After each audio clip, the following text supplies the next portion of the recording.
All right, ladies and gentlemen, boys and girls, children of all ages. We are back for another week of Just a Fan Podcast. And you can tell by the thumbnail what time it is. You can tell by the title of the show what time it is. It is time for Super Bowl Sunday. Hey, just want to let y'all know something real quick. Next Wednesday, it's the final Wednesday that we do the show on a Wednesday.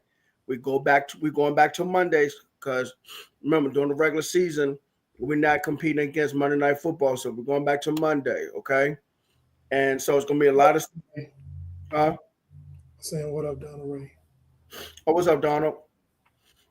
And we got some stuff lined up because we're gonna be getting ready for off-season talk and stuff.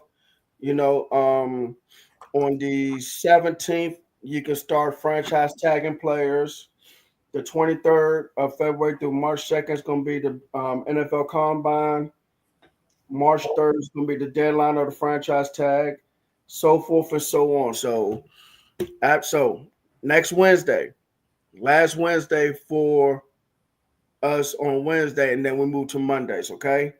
And we'll be covering off-season stuff like crazy, like we do every year. So we don't go ahead.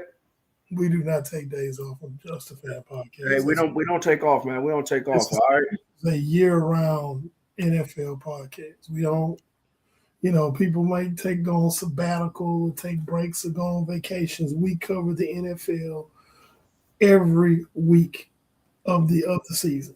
Because there's something of the year, not just the season, the year. We calendar year. We not new to this. We true to this. So get ready, and let's go ahead and introduce ourselves. Coach Williams, the NFL Encyclopedia, the Wildcat quarterback that runs this thing, future Hall of Famer. That direction, panel 316, the good guy with the black hat. Howdy. That hat, y'all see, y'all look, man, y'all see the hat, man. Y'all see the hat, man. Come on, let's go. It's a trademark. It's like trademark, baby. Trademark. Salute, baby. Let's go. This is my analyst hat because if you've seen in some of the episodes, those who are new that are just subscribing, I hope you're subscribing, but I wear this. This is my analyst hat. And sometimes I take off my analyst hat and put on my fan hat, but those are two distinctly different hats. So when I talk one way, it's that most of the time it's going to be as an analyst and someone who's completely objective. And then sometimes I'm going to put on my fan hat and I'm going to talk as a fan. There you go. Because this is Just a Fan Podcast. Yes, sir. All right, let's get this thing started, man. So, ladies and gentlemen, boys and girls, children of all ages, this is finally the final week we talk head coaching hires, man. We talked for at least 3 or 4 weeks straight, man. All these. Ain't nobody want to go coach for the damn Raiders or the Cardinals. They just like, please come coach for us. Somebody. I know we suck, but come on, man. Just please come coach for us. What's up, Carl Stewart? What up, Carl? Hey, man, this is crazy, man. So the Raiders cannot make the announcement officially until Monday when the Super Bowl's over with because they're going to hire current Seahawks offensive coordinator Clint Kubiak, who is the son of, I think he's retired, Gary Kubiak. So y'all don't think Gary Kubiak's in the game anymore? Yeah, I don't think so. He's somewhere around, I'm pretty sure now. Oh yeah. And I'm sure he's giving advice to all those coaches that comes from that Mike Shanahan tree, man. He's giving them advice. So should that's an interesting. I mean, that was an interesting hire. He's going to have to establish. He's going to have to establish a lot. He's going to have to establish a lot because that team just can't. They don't keep head coaches long. They keep them for a year, maybe two, and yeah, it's not good right now. Vegas for the Raiders. He needs time to fix everything that's broken. Okay, when you talk about a clunker of a car, we're talking about the ultimate clunker of a car. This car needs everything, every part of a car. This thing, the only thing it has is the frame and side mirrors. Okay, this thing needs an engine. Does it even have side mirrors? I mean, because side mirrors, you can see what's behind you, and they obviously don't see the decades of ineptitude they've had behind them when we're talking about the Raiders. Okay, And fine. They got side mirrors, but it's hanging on the side like this. okay, so you got the mirrors, but you can't see what's Yeah, behind you. Giving yeah. you So they got the mirrors, but it's hanging. It's hanging by that cord. God, But this thing needs an engine, a transmission. This thing needs just everything. Everything you can think of that a car needs, it needs. Okay, I'm not a mechanic, so don't ask me. Don't be saying talking about burning. No, don't burn nothing me. Anyway, Eric, what do you think of this Clint Kubiak hire, man? well, again, they from off that Shanahan tree. Mike is the trunk of the tree. Uh, wow, no, because that a training wheels on the front tire of a. Donald just said the Raiders are a tricycle with training wheels on the front tire, but here's the thing, Donald, that can't be true because if you put training wheels on the front tire of a tricycle, that would offer stability, which is something the Raiders don't have. So yeah, I would say they're a tricycle with one of the back tires missing. That's what they are. That's why I said the car needs everything. You realize I didn't even mention wheels. Because they need some training wheels. They need wheels, period. Of that tricycle. So no, but so yeah, the main branch. The funny thing is that we talk about the Shanahan tree, but the Shanahan tree is actually a branch of the Bill Walsh tree.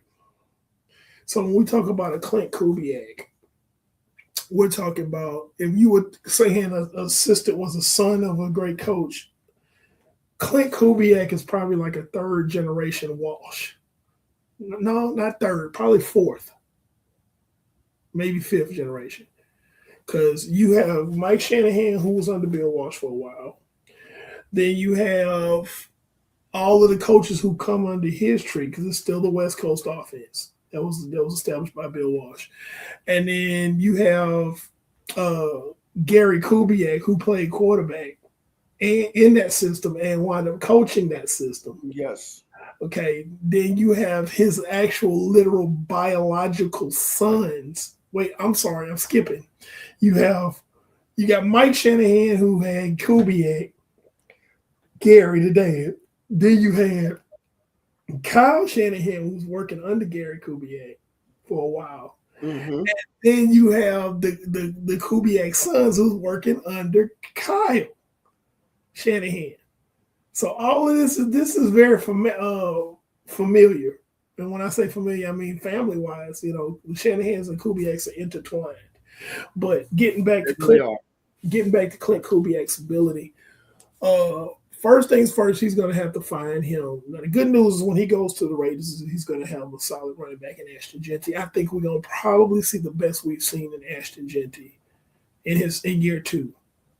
He was pretty solid in year one, but I think we're going to see a lot better from him. Yes, because of the system. It's a running back friendly system. It's a very running back friendly system. If you know how to one cut and go, you're going to be great in that system. The issue with the Raiders is they don't have a quarterback. They're probably they're let me start with the quarterback. Now they're probably going to take uh Mendoza, is that his name? no from yeah, it is Mendoza, I believe. Yeah, Yeah, Fernando Mendoza. yes, they're gonna probably take him in the first pick overall. Um, cool, all right, fine.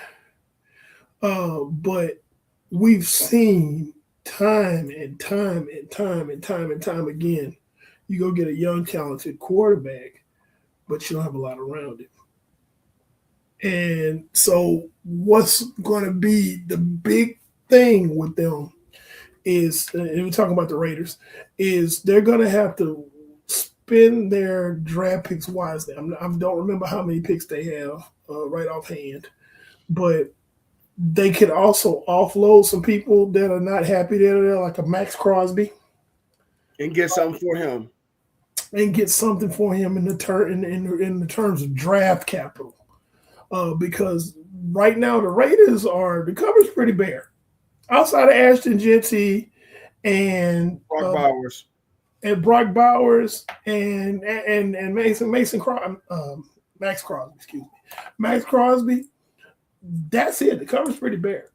So you got a can of green beans, some spam, and maybe some pork and beans in that whole pantry. That cupboard's bare. Okay. So honestly, this is a complete rebuild. I'm going to say something that's extremely unpopular for any Raiders fans that are watching. There probably aren't any Raiders fans watching right now because you're probably somewhere picking boogers and eating them. But Raiders fans, you need to go ahead and offload your older players and get something for them. So your Max Crosby's, your Brock Bowers. Brock Bowers is kind of young. You might be able to hold on to him, but this is a complete rebuild.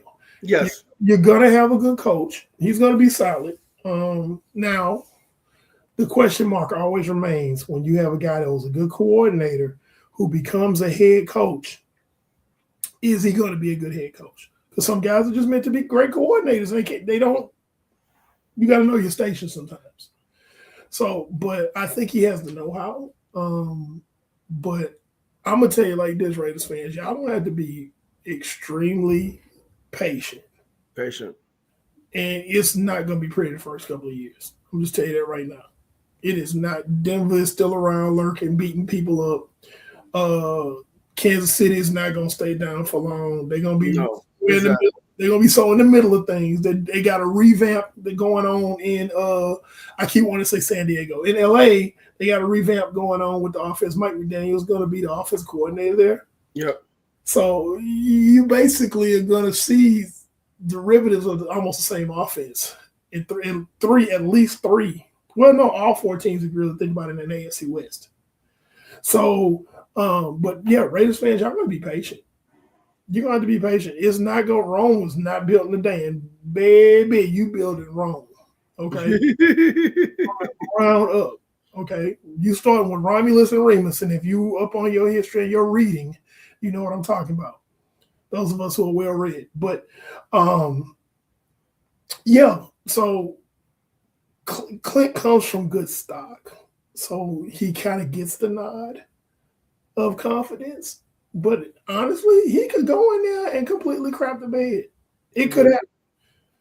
I really feel like, the spectrum is so wide for what he could. He could go in there and crap the bed, or he could have them in the playoffs inside of 2 years, or they could just be mid, be a 9-8 team, 8-9, 9-8, 8-9, 9-8, just mediocre for God knows how long. So we don't know.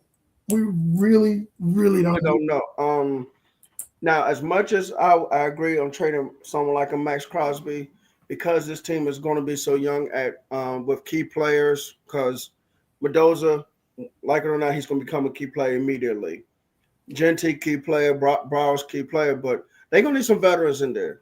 They're going to need some veterans in there to help establish their locker room, establish a culture, and help these young guys get through some, tough games and help them grow and develop into professional football players. The good news is for the Raiders, And again, I don't know how many draft picks they have, but they are going to have roughly about 85 to 86 million in cap space going into the offseason. That's with the recalculating salary cap. And so with that, you have to, and I'm not just saying just sign anybody, but bring in guys who You gotta know how to shop. You can't just go shopping. You gotta know. Right. Yeah. That's the thing. You gotta have a plan. Mm-hmm. You gotta have a plan. That's why I said bring in guys who's going to help, establish a culture, teach these guys how to be a professional because they're young. Gentry's going to be in the second year. Mendoza's going to be a rookie. Bowers, I think, is going to be in his third year. So they need help. They need growth. And you're not just going to need on offense. You're going to need a ton of it on defense. Again, I know we agreed to trade Max Crosby, but that's a different situation. That's a guy on a huge contract that's not happy being there. You better off just trading him and getting to see what you can get for him, and maximizing now trading him, but don't wait till the regular season during the NFL trade deadline when the stock might be lower. Trade now while his stock is high as it's going to be. So yeah, you got. I think Max Crosby was done when they got rid of Antonio Pierce. I think he really was done at that point. Oh, yeah, of course he was. And I'm like, oh, look, let's let me out of here. But they're projecting that they are the other talking heads, because we are talking heads too. They are projecting that Max Crosby may have to get the compensation to trade for Max Crosby is going to be probably going to surpass the compensation that Packers gave Dallas for Micah Parsons. It's going to be somewhere in that ballpark. So we're looking at multiple first-round draft picks and probably a player. Now, you guys think about it. I'm of the belief, and I don't know if he has a no-trade clause in his contract. Max Crosby, I'm not sure about that. But if he does, you got to think about he probably wants to go play for a contender. What contender is going to be willing to give up that much capital? Somebody who, and he does not have a no trade clause. It's going to be somebody who they can send him anywhere. Then it won't matter. Then they can send him anywhere. Yeah, and that's true too, because you can sit there and say, "Hey, we'll just send you over to Cleveland," which would be crazy because it'd be insane. Yeah, Miles Garrett. That ain't even fair. I don't care who's a DC over there. Hey man, y'all go get the quarterback. That's it. That's the play. Y'all go get the quarterback. It don't matter what coverage we got behind it, because they not gonna have time to throw the damn ball. I just threw a team out there. Okay, fine. Ship them to Tennessee then. My bad. Ship them to Tennessee. No, that wouldn't be fair either, because you got a defensive minded coach that can it really. Well, good. Send them to Tennessee then. That's frightening. Listen, fine. Guess what? He's not in the NFC. Oh, that's all you worry about. Yeah. Yeah, that's fine. Yeah, that's fine. Let's see. Hey, listen. I could have said Arizona. You could send him to Arizona, but that wouldn't be. I wouldn't be happy about that. Exactly. So that's why I think I said Tennessee. I said Cleveland. Okay, you're welcome. Yeah. Anyway, speaking of Arizona also hired a new head coach, and so that's going to wrap it up for head coach and hires for the season. It's going to be Mike LaFleur, brother of Matt LaFleur, head coach. Yeah, brother. Now I don't know who's the oldest, but So now we got coaching. We have two sets of coaching. Well, we had two sets of coaching brothers in the league. Yeah, but now we have. Baltimore decided to, never mind. Yeah, let's stay on top. Actually, no, Harbaugh isn't. He's with the Giants, so Harbaugh, LaFleur. Yeah, so Harbaugh, LaFleur. Okay, cool. Yep. Yep. So you got two sets of head coaching brothers in the NFL. That's going to be interesting. I can't wait to see if Green Bay is going to play the Cardinals this year. That'll be an interesting little handshake, hug, whatever like that. But Mike LaFleur is also part of that Shanahan Walsh coaching tree. And McVay. But McVay's part of that same tree too. So McVay, I don't give McVay his own branch. He don't get his own branch. Everybody else does. Everybody else ain't important. McVay does not get his own damn branch. Oh, be nice to Sean McVay, man. McVay don't get his own damn branch. He don't. McVay came off a branch, and he hadn't had coaches leave and be successful and get head coaching jobs until just now. Well, hold on now. Liam Cohen got a job. Didn't Kevin O'Connor come from him too? Who? Kevin O'Connor. Kevin O'Connor. I don't think he was he with the Rams. Hold on. Kevin O'Connor. I think we got a new subscriber. Unless I'm just not familiar with this individual. Okay, who is it? Let me show you the comment. If the Seahawks win, can we transfer the America's team title to Seattle? No. Oh, hell no. The hell wrong with y'all? No, sorry. Look, you win the Super Bowl, go and take your little Super Bowl, be happy. But no, let's. Yeah, he comes from McVay. So yeah, he was on the and he comes from hold on. When did Shanahan become your head coach? 17. Okay, never mind. He was he was there at 16. He was he might come from both really, but anyway, we'll talk about that another time. And by the way, America's team title does not travel based on who wins the Super Bowl and stuff like that. There's way more to it than that. But anyway. Yeah, and then that's still debatable on that because some people don't feel like, that Dallas is America's team anymore.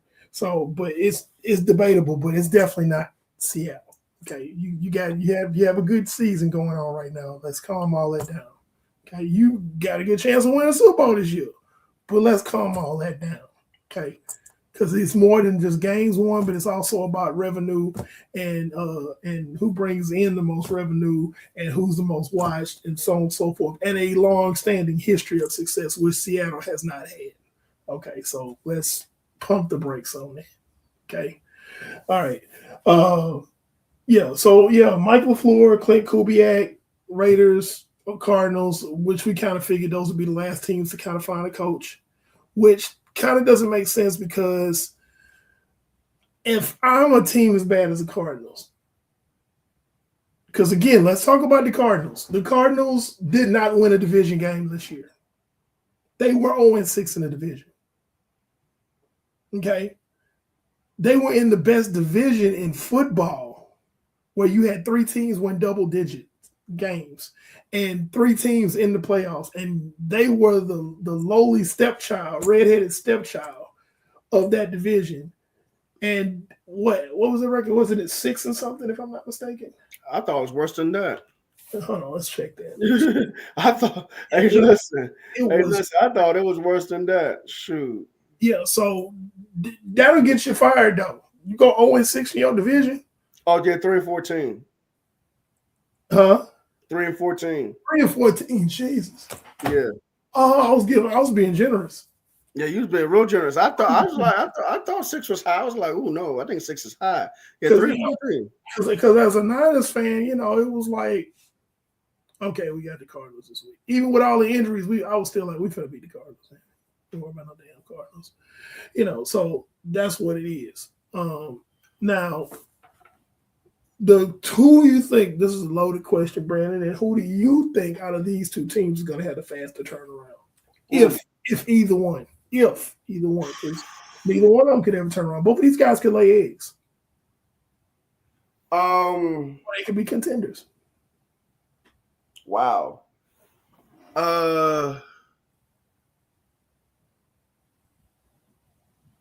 And see, it's hard because both of them in tough divisions. This is true. So to have a good turnaround, at least starting off, Well, that's another question. What would a good turnaround look like this first year? What's a good first year for you? so we said the Cardinals won what, 3 games? The Raiders won 3. Okay, both were 3-14. Okay, so I guess you will have to win 6 or 7 games this first year. 6, 7. Oh Lord, I don't know why I said that.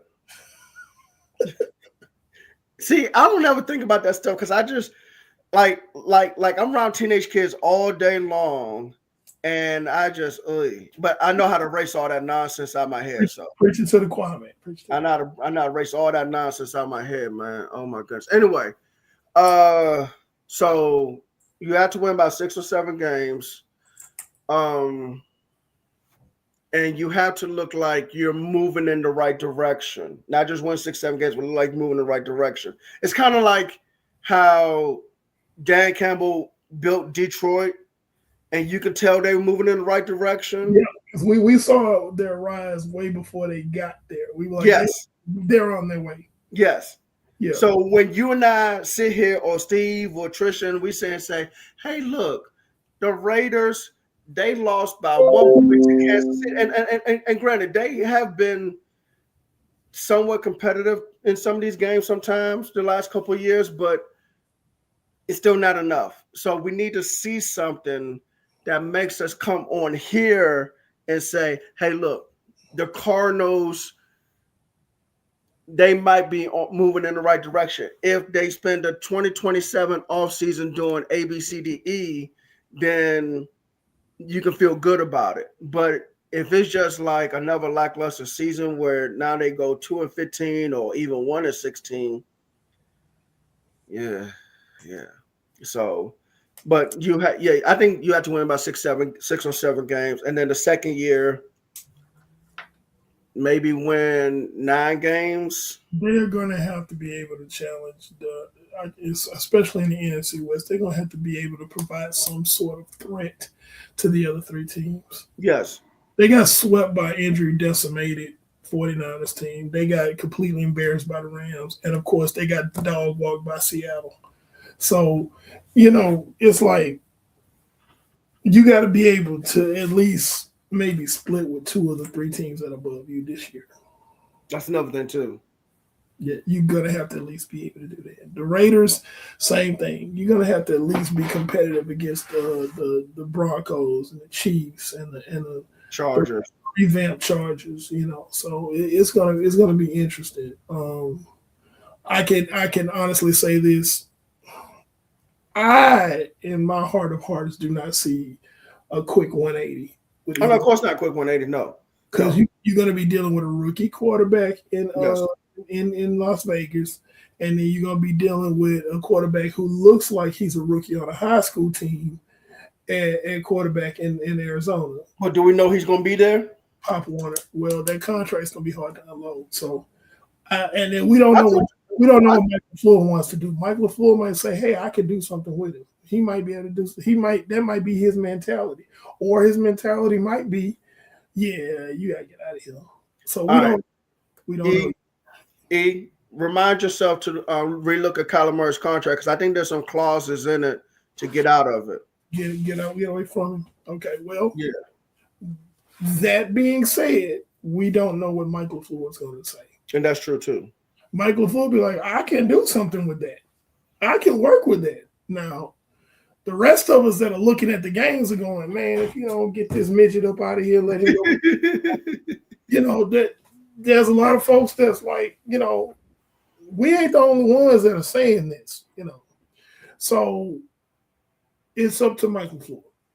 It really is. Michael LaFleur, I'm pretty sure after the Super Bowl's over, we're officially in the off season. We're gonna start seeing some movement and shaking, and we're gonna get more into talking about free agency and the draft and whatnot, and then we'll see what's going to happen. Now, I know what you would do because we're on the same page. So what you would do is what I would do. I would say goodbye. And keep going with Jacoby Brissett and There draft a quarterback in the middle of the round and try to develop him. you go. Get a younger guy.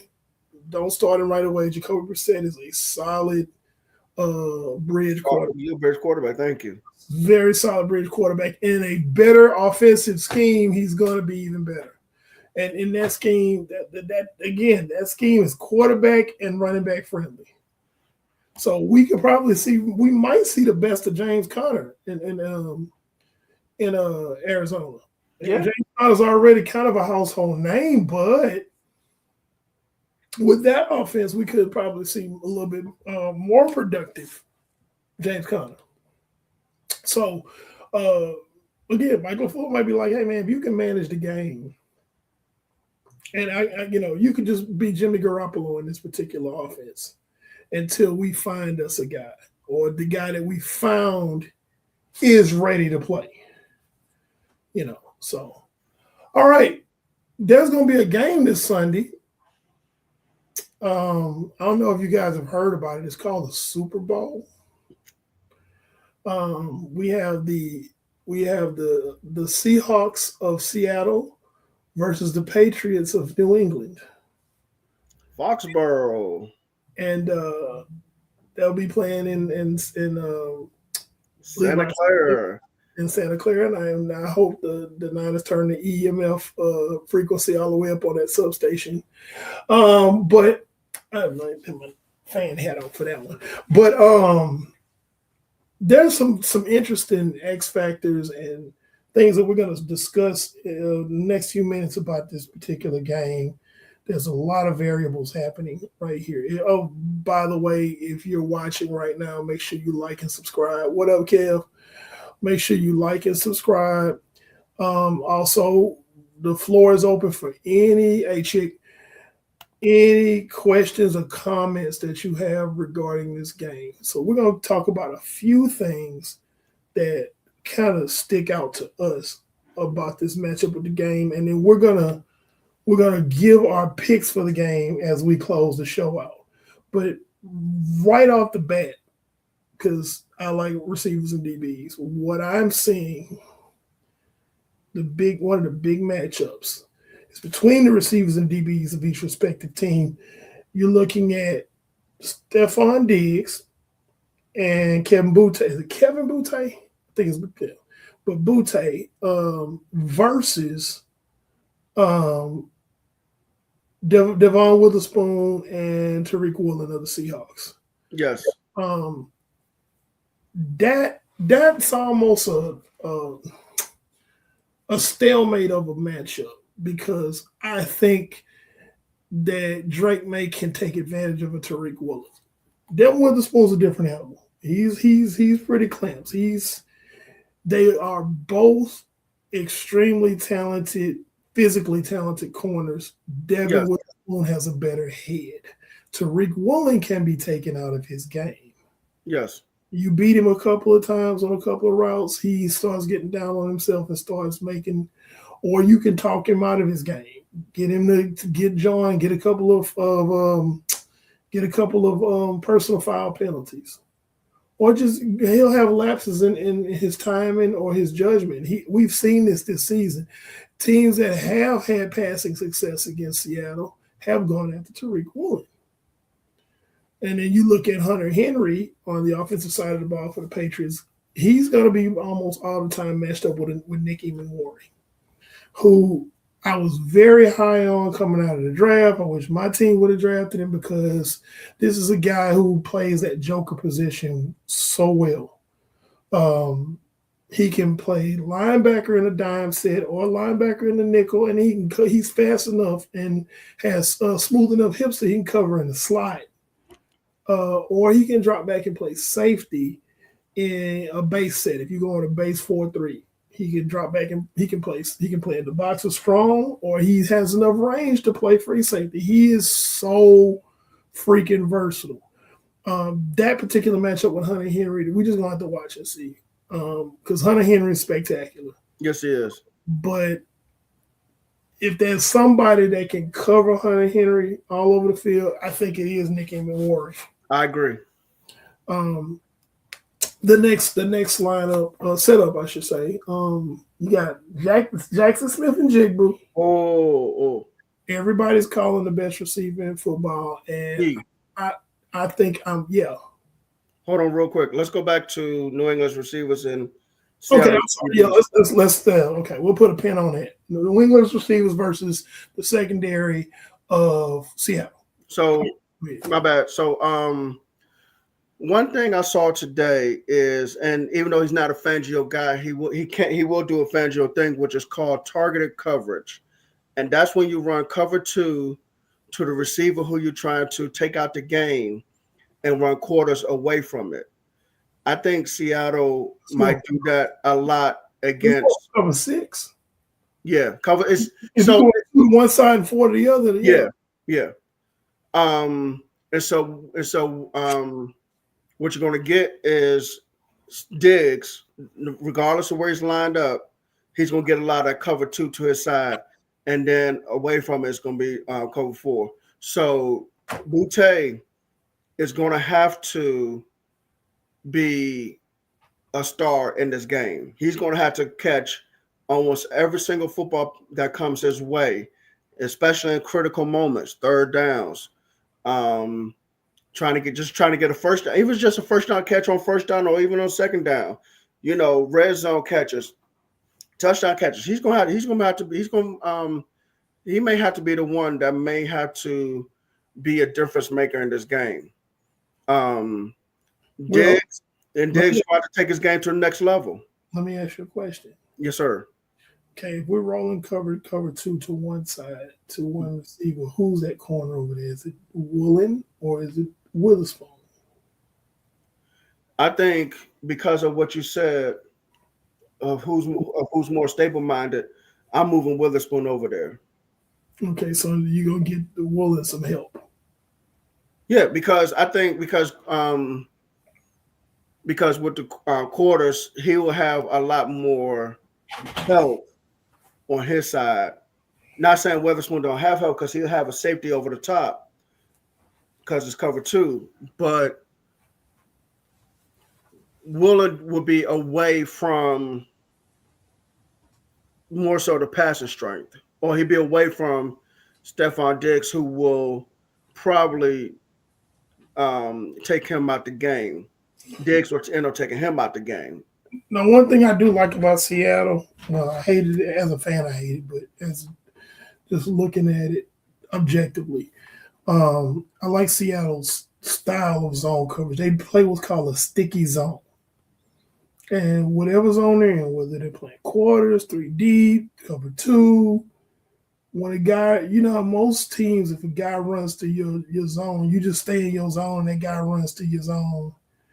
And the next guy, you're waiting for him to get to the next guy. Well, good teams find ways to basically, expose that. Right. What Seattle does, and I noticed this the last few weeks of the season, their zone is like if I'm in cover two, guys coming off the line, I'm running with him till he's at the end of my zone, and then that guy's right there to pick him up, going into the next zone. That sounds like man match. Yeah, so you got basically like corner here, linebacker here, safety here. This guy's running. Let's say he's running a deep over route. Okay, that corner's gonna run with him until he gets to the edge of that linebacker zone. Linebacker's gonna carry him over until that safety picks him up. So basically, when the ball is thrown, it gives a smaller window for the quarterback to throw. Right. So Drake May is going to have to be very, very judicious and very accurate, which he's shown he can do. Right. I'm really tired of people like, well, New England had a really, cheesy schedule. That's why they in the Super Bowls. They played, but I see it all over social media. Yeah, I've seen the same thing. And it's like people like New England some scrubs, and it's like, no, you got an MVP caliber quarterback in year 2. And you have a very underrated defense. Everybody was talking about, talking about Seattle's defense and Houston's defense and Denver's defense, but nobody was really talking about how good New England's defense was. And so, a lot of people don't pay attention to that, but I digress from my original point. But Seattle's defense is going to make this a very, very difficult game. Of course. Will Campbell against either Boye Mafe or Demarcus Lawrence Mm-hmm.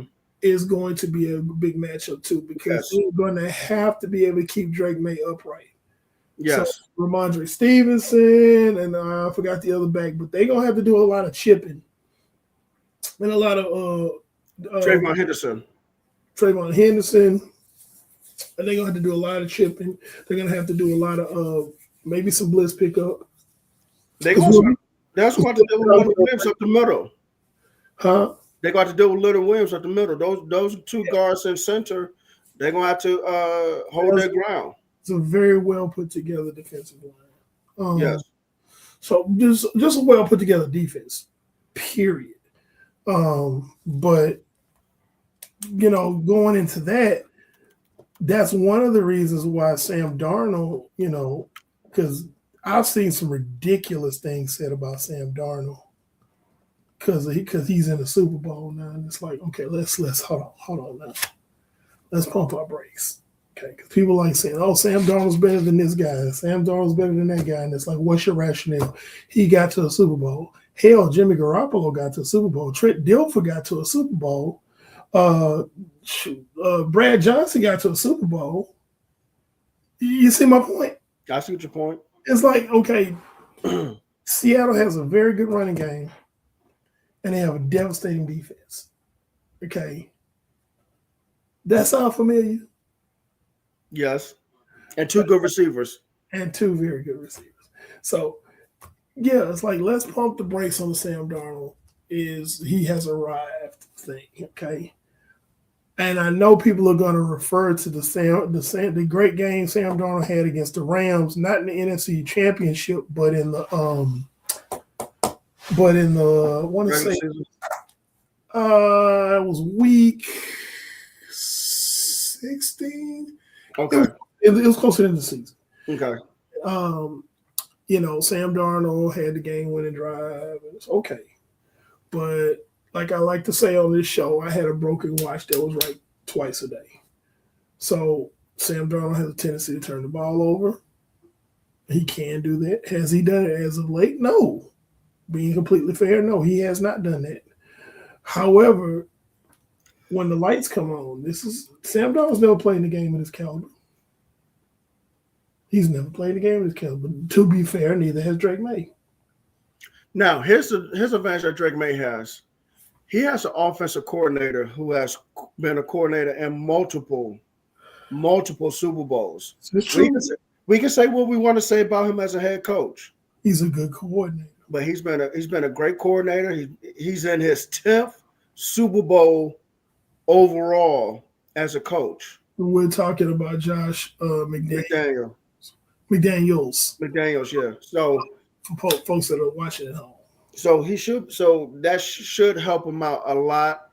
I'm interested in seeing how McDaniels come up with a game plan against the Seahawks defense. Folks that are watching at home, put it in the chat box. What do you think is an important matchup this coming Super Bowl? So we have a comment. We have a question. We have a question from Kevin. Do you think New England has a better individual talent, but Seattle has the better, stronger team? I think it's a little bit of both. I think New England's better because they play great team football too. I think they're just two good teams.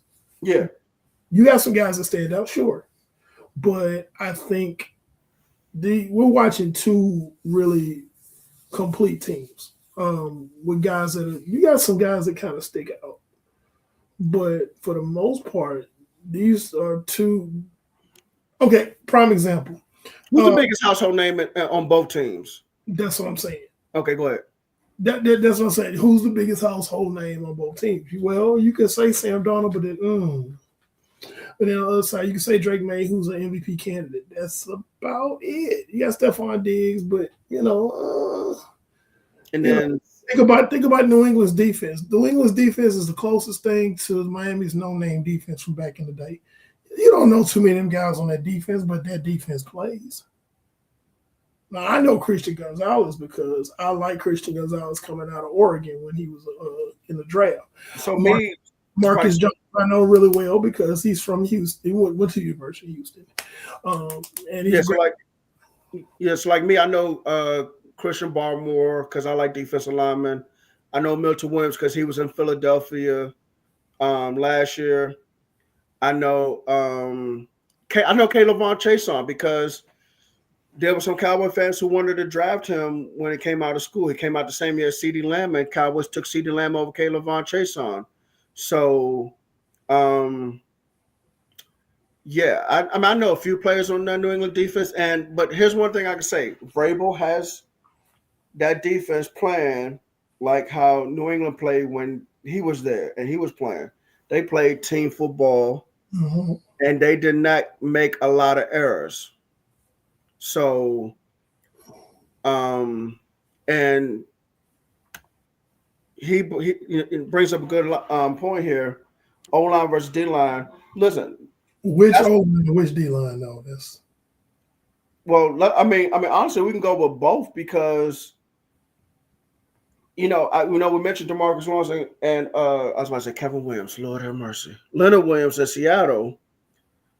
Kevin's retired. Um, but Christian Barmore and Milton Williams, the two interior defensive linemen in New England, are very good. Got interior defense linemen. They get a lot of pressure on the quarterback. So Sam Darnold is going to have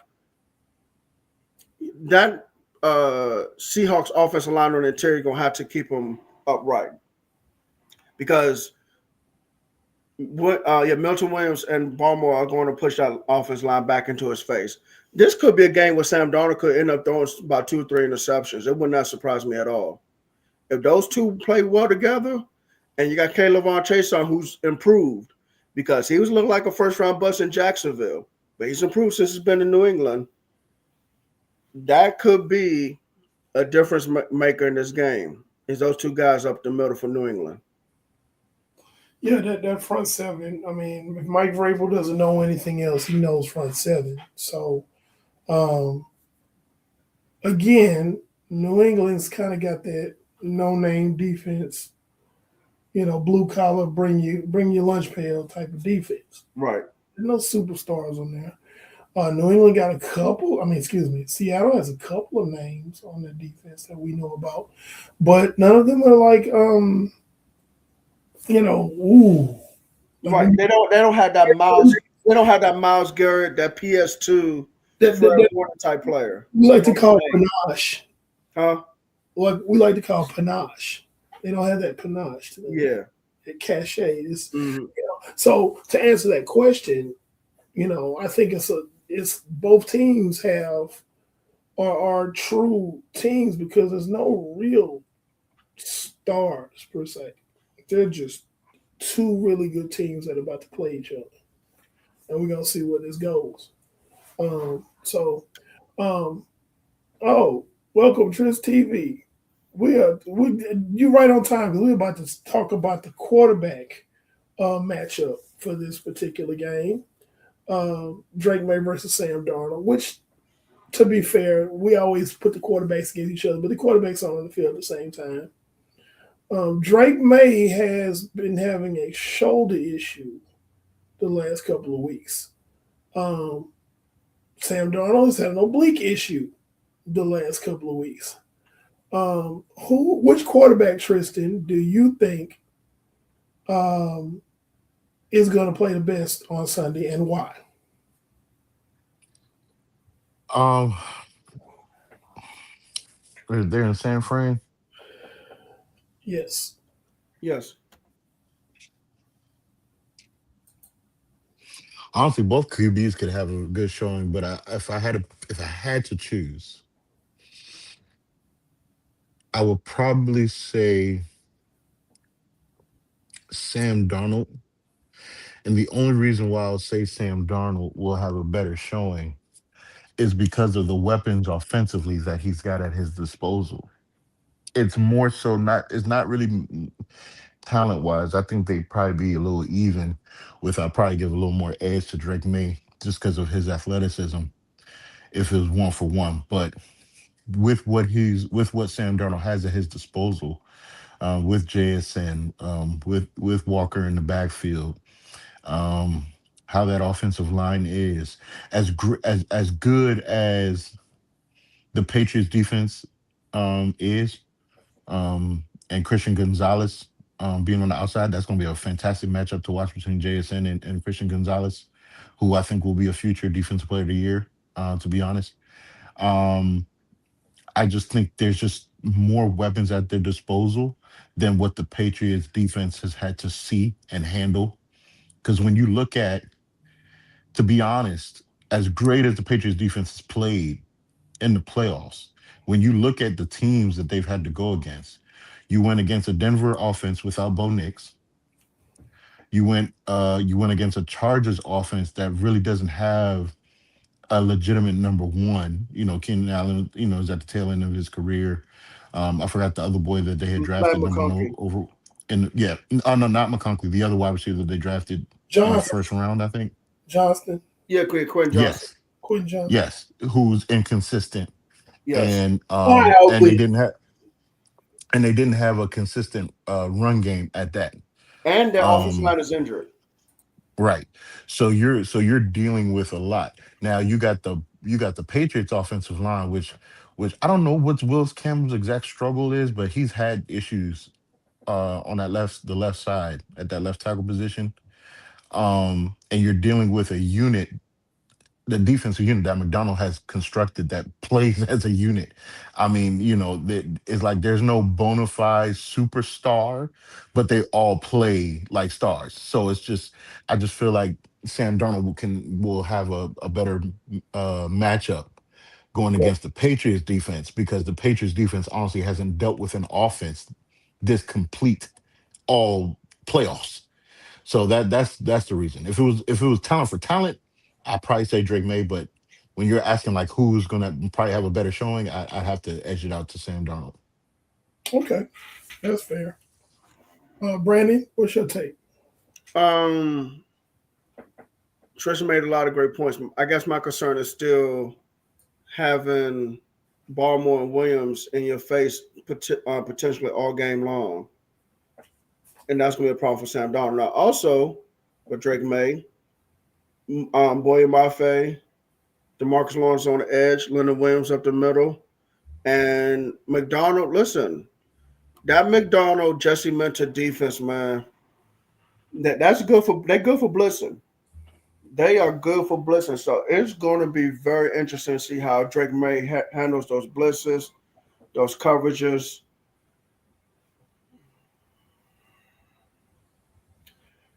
I get, and Sam Darnold has improved these last two seasons. I mean, he's been way above he's been way above expectations. I'm saying look at what he has at his disposal on a field that's not going to deal with terrible weather. It's I mean, he- And that's another thing too, because when they was in Denver, that weather got real bad, and especially in the second half, especially late in the second half. Um, and that Patriots defense they have not seen an offense like that. They haven't. Look at the track that they went to get here. The Now, Steelers, but but but but Chargers. but now I will say this though. You know what helps? You know what helps out Drake May? The offensive coordinator Josh McDaniels has coached in so many Super Bowls. Because I was going there next. I was going to talk about Oh, which listen, coaching staff has it. listen. Terrible as a head coach, but he He's especially a if they winner. win, he'll easily go down as one of the greatest OCs. Yeah. Easily. Yes. So yeah, I take nothing from that. But at the end of the day, the players got to play the game. And that is true. That's And true. what I'm looking at is not so much Sam Darnold. When I look at Sam Darnold, Drake May, I kind of put them even with Drake May getting the edge just as far as talent because he's young, he's got a little more pop in his talent. but I'm looking at their offense of units. No, and that's true because Seattle does have a better offensive unit. But my problem is that Sam Darnold as a quarterback has struggled so much before in the past. But he ain't But, he has, struggled. He ain't struggled. but again, he has cleaned up these last 2 seasons. Now, And Drake this May, playoff run, he's been great. And Drake May ain't been Drake May in this playoffs. and my problem with Drake May is that he's only in his second year, so he's still young. You know what I'm saying? And he ain't been Drake May. The Drake May that we've been watching during the regular season, that was a potential to be an MVP, ain't been the Drake May that we've seen in these playoffs.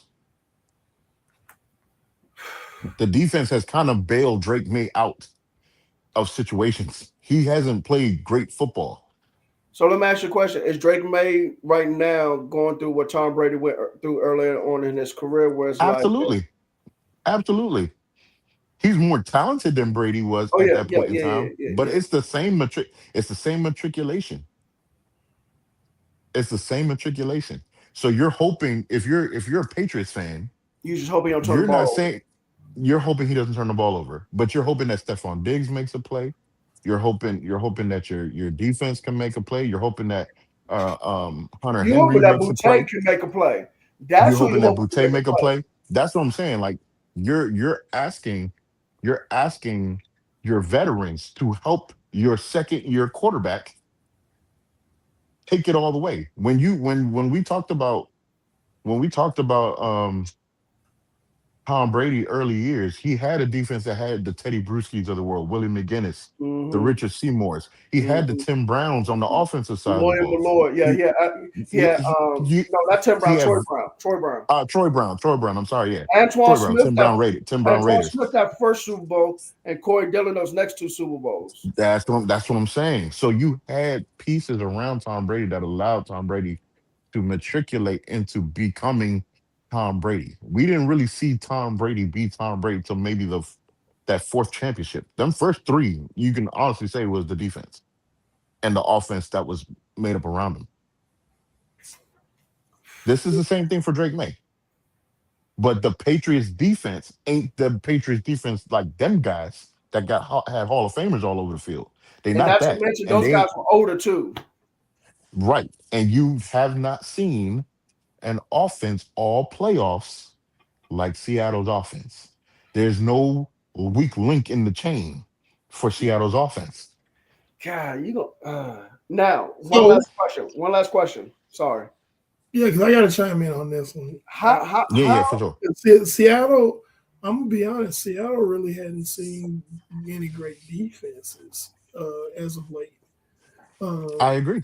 so I mean, you can flip a coin on that. Like, yeah, okay, they jumped on and beat up San Francisco, who was decimated on defense. The Rams defense started off hot, but they beat the Rams defense up pretty bad because they fell off late in the season. The rankings don't show that, but their defense got worse and worse as the season went on. They started off good, then they got kind of picked on, especially on the back seven. I think that Seattle's offense is going to be up for a test against this defense, especially when I was bringing up my next question was I was talking about which coaching staff has the edge in this game, and my mindset goes with New England just because of experience and championship pedigree. They always say act like you've been there before. Well, They've been there before. compare staffs, so for the coaching staff that's going to probably perform the best, I feel like it's going to be New England because again they've been there before. So yeah, you can flip Oh, it. they're good.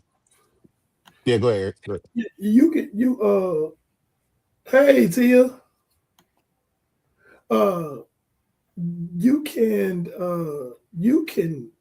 kind of flip a coin. That's why so many of these variables cancel each other out. If you feel me, like every variable, if you really look at it objectively, every variable in this game, every matchup in this game, kind of cancels each other out. If you really think about it, or there's a very small margin between one or the other. We know Mike McDonald's a great coach, but Mike McDonald, he doesn't have the pedigree of a Mike Vrabel or Josh McDaniel. Because it's really Josh McDaniel versus Mike McDaniel, and it's really Clint Kubiak against Vrabel. Let me ask you a question. How focused is Clint Kubiak right now? That's another thing. Oh no. He dialed in. I mean, he You already know he sure? got that job. You Yeah, sure? man. He know he got that job. You know he got the job when this is over. Yes, he has There's the no job. reason. It's not. Well, it is There's about no having the reason job for him to look because ahead. It's not There's so much no reason to him about look ahead. it's not just about I get the job. It's like, okay, what am I gonna do after this? Now the day of the game, will he be locked in? Pretty much, yeah, I think so. But that's a good point, Brandon. That's not a bad point. Because if you think about coaches who have coached Super Bowl teams and already kind of have one foot out the door, they tend to you not. gotta get your staff together. Yeah, they tend to not. They tend to do something squirrely. I.e., 2016, Kyle Shanahan and Atlanta Falcons. He knew he got that job in San Francisco. Yeah, but he also knew he had the job in San Francisco like 2-3 weeks prior to the Super Bowl. They announced that boy this past weekend. I'm pretty sure he's more locked into the Super Bowl than that because he just got the confirmation this past weekend. Well, we'll see. We'll see. Make sure those of you watching at home, God, make sure this is tough, man. This is tough. ask questions, make comments. Brandon, we got some comments to. Yeah, we got some comments, man. The Mr. Collins, quarterbacks do get too much credit, but Darnold ain't bad for a backup from San Fran. Yeah, he's played, especially down the stretch, like the last probably quarter of the season. He's probably played his best football. He's protected the Yeah, but football. we can't say not bad from a backup QB from San Fran. The man was the third overall pick. That Yeah, don't He mean was no a damn. slouch I'm at so USC. hold on. That don't mean a damn thing, Tristan. I I'm don't give saying he you was credit. not a slouch. He was not a slouch at USC. I understand what his Okay, career looked like, and but the Johnny man was not a slouch coming Johnny out. Manziel was a genius at Texas A&M. I don't count what happened in college. No, let's talk No. NFL. That's two different scenarios. Johnny Manziel self-destructed himself yeah, he in the didn't. NFL. You name me a Jets quarterback that has been gone to the Jets, drafted by them, and has been successful. And that's the Jets are poverty franchise. Absolutely. Yeah, I don't disagree with that. I do not disagree with that part. But I think if Sam Darnold had gone to another team, he'd have fared out a little better. so where would he have gone that would have made him fare better? Because I mean, Anywhere but the Jets in Cleveland. because I'm gonna be on the train, and this is my analyst hat, not my fan hat. His year in San Francisco is what turned him around. This is year 8 of his career, okay, and he has been dog water for 7 of them. For 6 of them. He didn't turn his game around until he got under the tutelage of Kyle Shanahan. And so the comment, by the way, thank you for your comment. Commenting below, he does make a point about he's not bad for a backup from San Fran. I wouldn't use that phraseology. However, I think what turned him around is being in Shanahan's system. And then he kind of flourished then. And then went to Minnesota, and Minnesota fumbled him because They got rid of him. Look at what Minnesota got now. Jesus. But When they didn't get rid of him, they let him walk out the door. that's what I'm saying. They fumbled it. Yeah. Because JJ McCarthy, look at it now. But Sam Darnold is doing all he needs to do because again, Sam Darnold can be a Jimmy Garoppolo that makes better decisions and has a better arm. And what I mean by that is allow your running game to do what it does, allow your defense to do what it does. Don't turn over the ball and make the throws when you need to make the throws. And Sam Darnold can do that. I'm not saying that, but I don't, Sam Darnold's playing with house money because he's in a good situation. And like he has everything around him. Kind of like, hey, you know what that reminds me of? CJ Stroud has everything around him, but the difference is CJ Stroud, he crapped the bed. That's why we're not talking about the Houston Texans and the Seattle Seahawks in the Super Bowl. Okay, but I think all Darnold has to do is protect the ball in this game to be successful and make a couple of throws here and there. He does not have to win the game with his arm.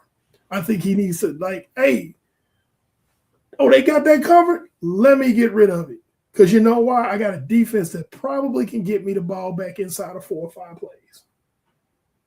So it's like the pressure's not on Sam Darnold. You know what I'm saying? So Drake May's got more pressure than Sam Darnold, if you ask me. That is true. Drake May's got the pressure because I'm an MVP candidate. I mean, they're gonna do NFL on. And he was I was gonna say it's a first round. I mean, yes, Sam Darnold's a first round pick, but Sam Darnold that goes out the window after like 6-7 years of you being nobody.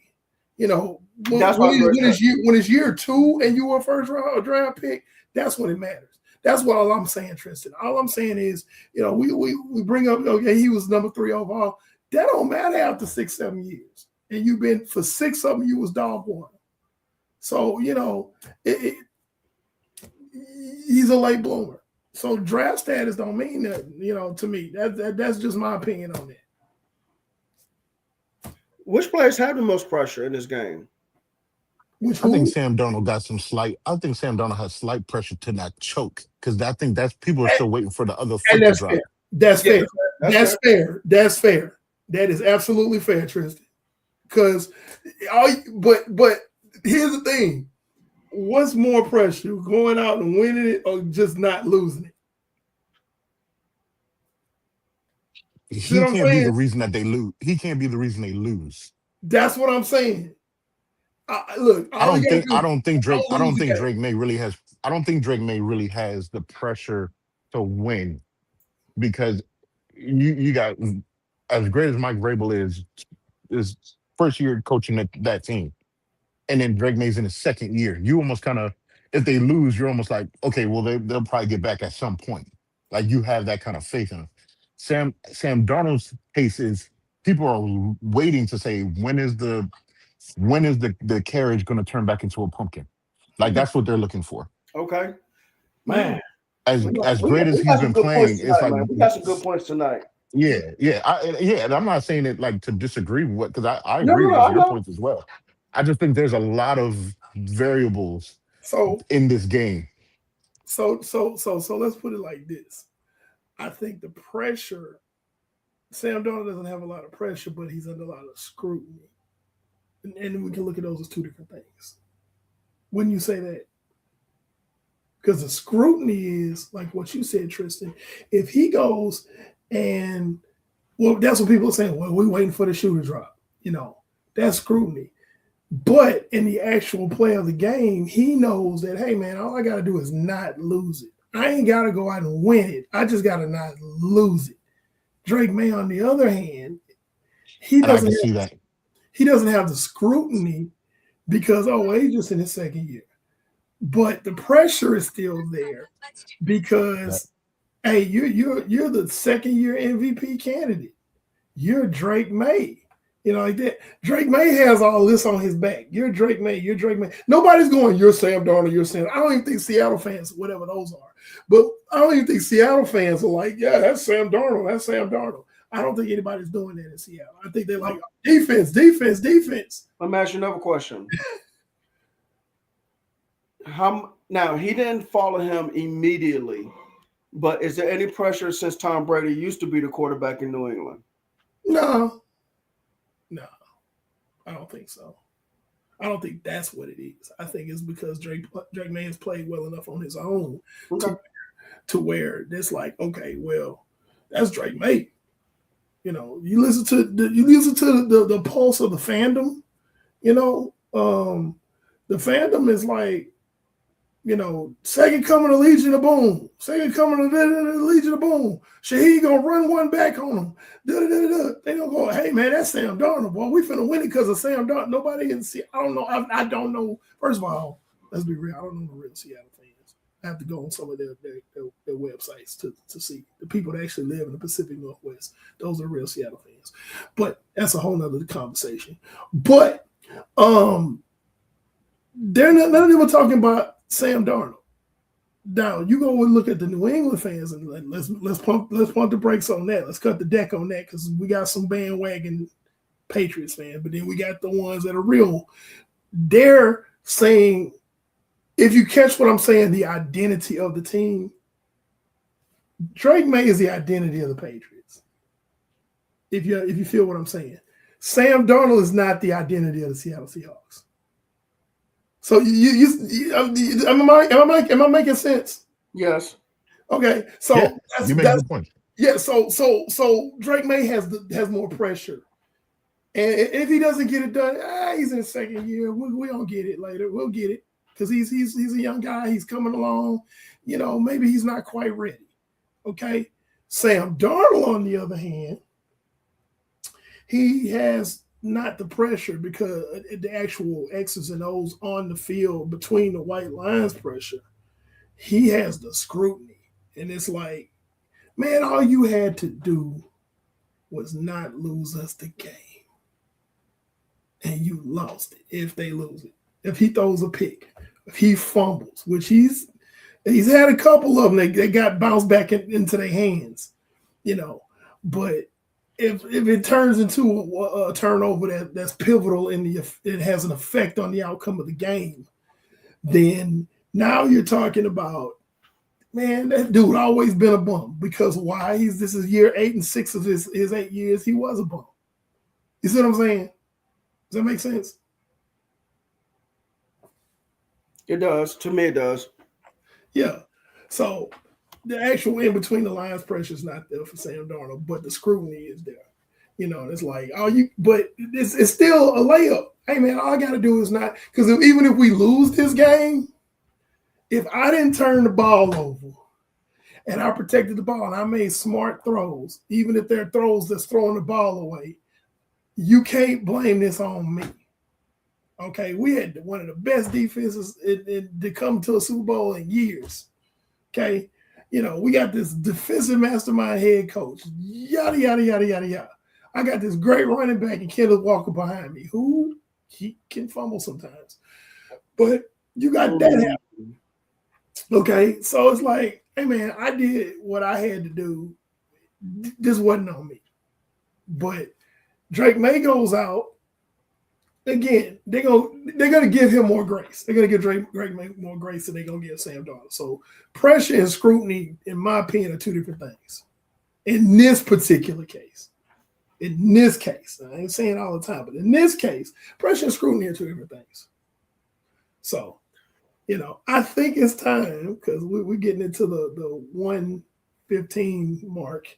Okay. Let's go ahead and make our picks, because y'all, for the Super Bowl, everybody makes their picks. We didn't get Steve picks, though. I got it. Oh,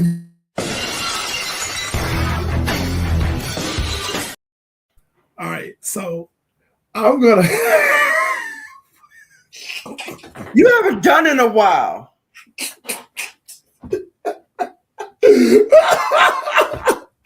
Damn.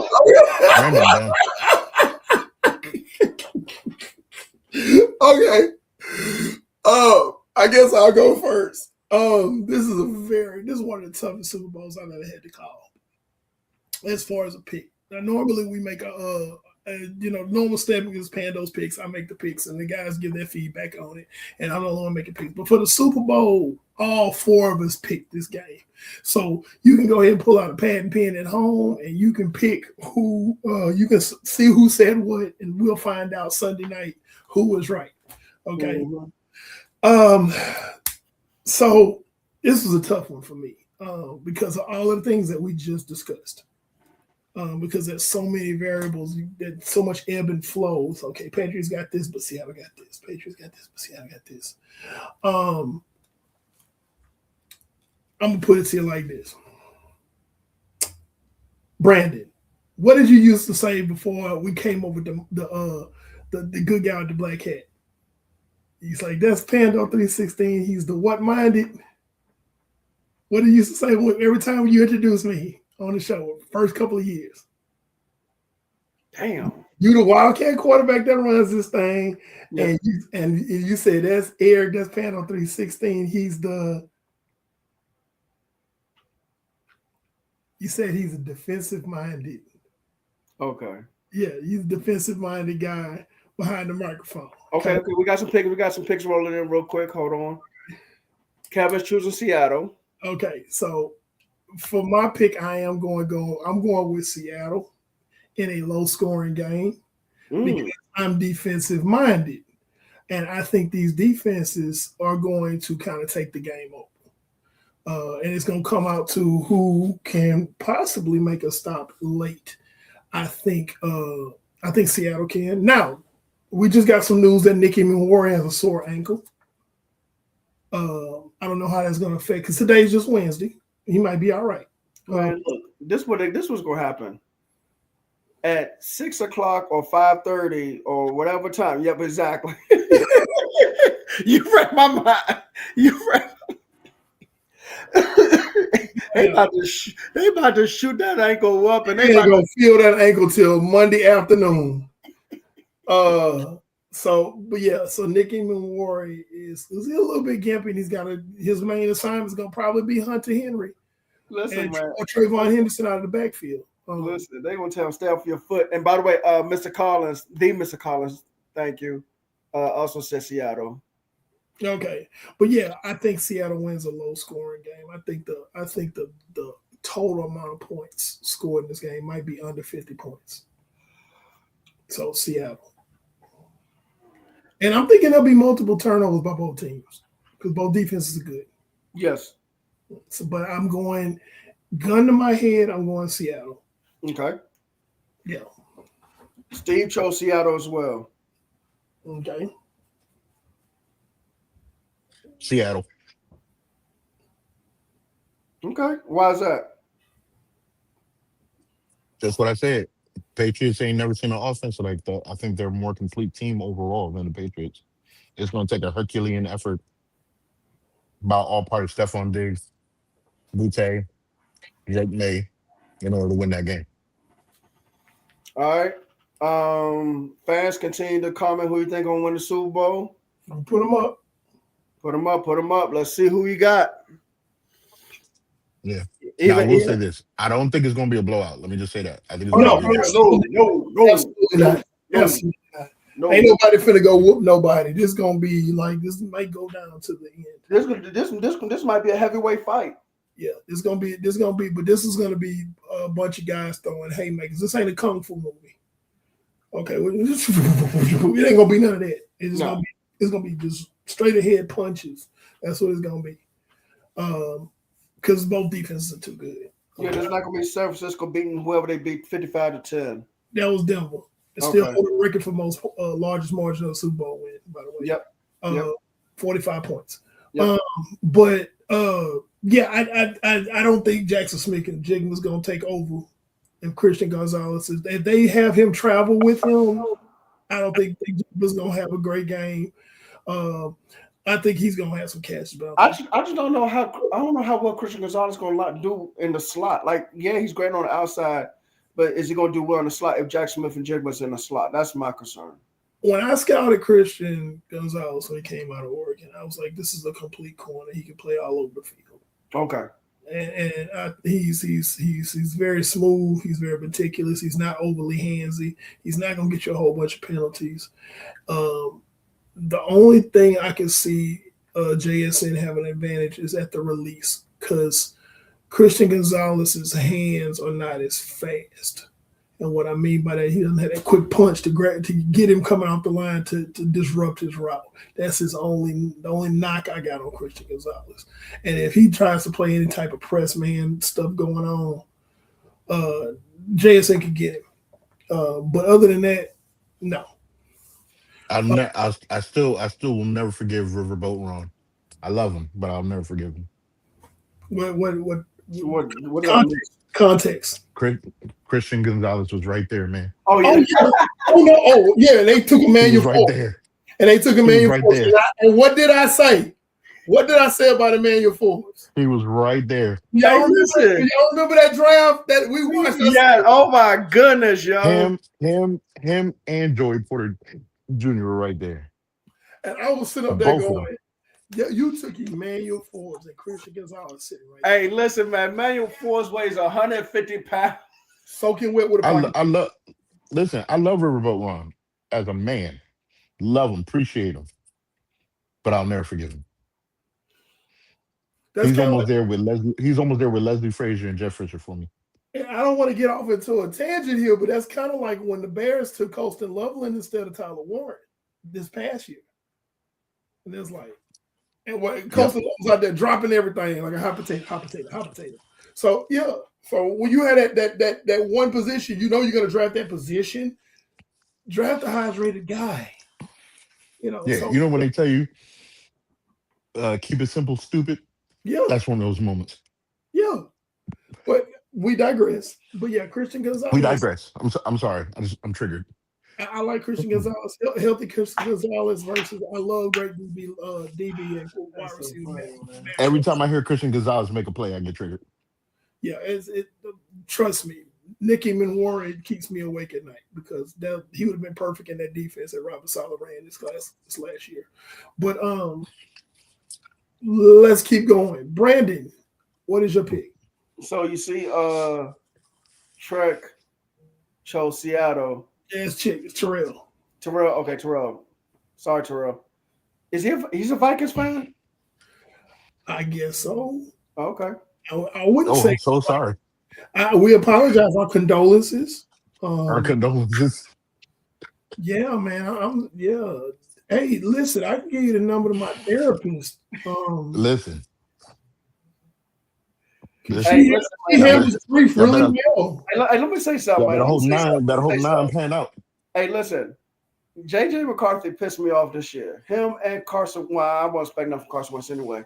I had Justin Jefferson and TJ Hawkinson on my fantasy team. I couldn't get nothing out of neither one of them because of that quarterback situation. Yes, I lost some games fooling around there with TJ. I ended up cutting TJ Hawkinson, and I just said, I'm not going to cut Justin Jefferson because I really wanted to. Because I was like, maybe but I just kept him on the bench. I said, dude, you on the bench. I think maybe the last whatever amount of games. I said, dude, you just on the bench. Have a seat. Have a seat. Yes, indeed. Yeah, because I was just, oh my goodness, man. Okay, so I think it's unanimous. We all going with Seattle. No, we're not unanimous. We're all going with Seattle in this one. Now, let me be clear. Hold on. Pick. I would not be shocked. Would not be shocked if New England pulled out a win. It wouldn't shock me. My jaw would not be on the ground. Would not shock me. I'm going with Seattle. Okay. What was you saying, Brandon? I'm going with New England. Mm-hmm. Oh, you got New England winning. Mm-hmm. So you're going. I thought you didn't pick Seattle. I said Terrell chose Seattle. Oh, okay. I said Terrell chose Seattle. Okay, so what's your reasoning? Yeah, that's what I said. I want to hear your rationale. I just feel like with Vrabel, even though this is his first time coaching in the Super Bowl, I still don't feel like it's too big for him.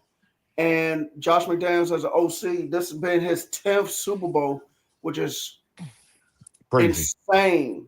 Yeah. Insane. But he was in New England the whole time. So I just coaching matters, man.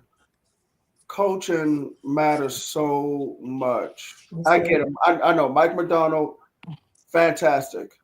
Clint Kubiak seems to be fantastic. I mean, has kept Sam Darnold on this correct trajectory, man. Sam Darnold might be Rich Gannon, a quarterback that kind of struggled in the beginning. Now, I don't know what round Gannon was drafted, but once he got into certain offenses, he was fine, and he was a good quarterback.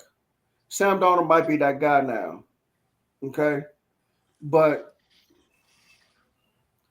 I'm just leaning with the coaching experience right now. That's fair. That's fair. That's fair. And because I did bring that up. I was like the coaching, the edge is Seattle coaching. Receivers, Seattle. Defensive back, Seattle. D line, Seattle. Running backs. Because Charbonnet's out, I'm going with New England.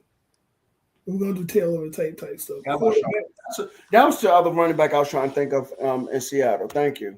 Quarterback, I'm going with May.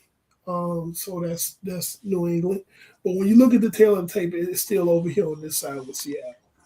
Because they just have more stuff going on. Now, again, if New England were to pull this game out, it would not shock me one iota. No, hey, listen. The only way this game shocks me is if we have a blowout score, like 2 touchdowns or more. On either or. Yes. On Yeah, either team, yeah. Yes. I don't see that because both. I don't see it either. The only way I can see that happen is if we get some pick sixes, some scooping scores, that type of thing. I can see if something like that happened. But yeah, man, it's gonna be. I think it's gonna be a good game. I'm looking forward to a good game. I absolutely hate that. As a Niners fan, I got to sit up and watch my division rival play the Super Bowl in my stadium. And then it's like a choice between watching your division rival win your game in your stadium or watch the Patriots win a 7th Super Bowl and break the record. So it's like, oh my God. So it's literally one of them like, who are you rooting for? The Meteor. But, that's just who I am. Brandon, take us out. All right, ladies and gentlemen, boys and girls, children of all ages. Like I said, next week will be the final week we're on a Wednesday until the new regular season start. By the way, did y'all know we have 9 international games this year? That's 9 international games this coming season. 3 in London, 1 in Mexico City. That's returning. Germany, Brazil, Australia's new, France is new, and Spain. Spain is returning. Okay. Got them. There you go. 9 international games.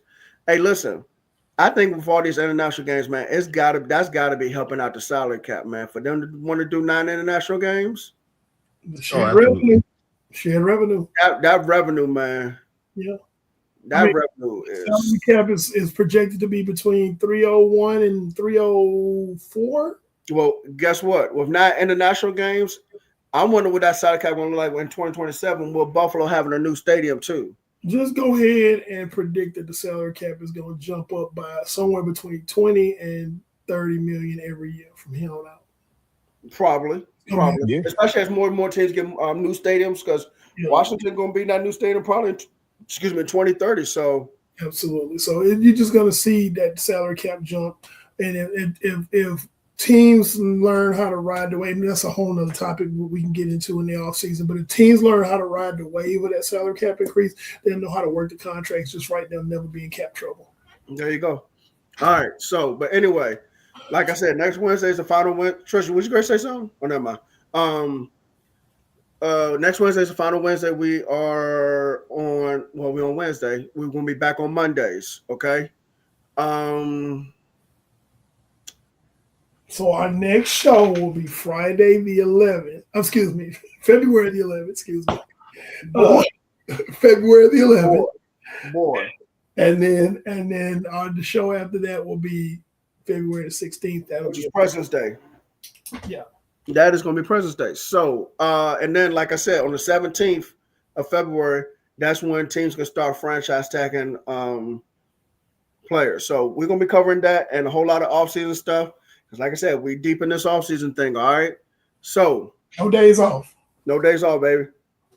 Down below, Trish TV, call himself the Mike linebacker, but I always call him the quarterback that runs the show, okay? Because. One last thing, be on the lookout. Maybe next week, if Tristan gets it, we're going to have an entirely new opening montage for the show. Yep.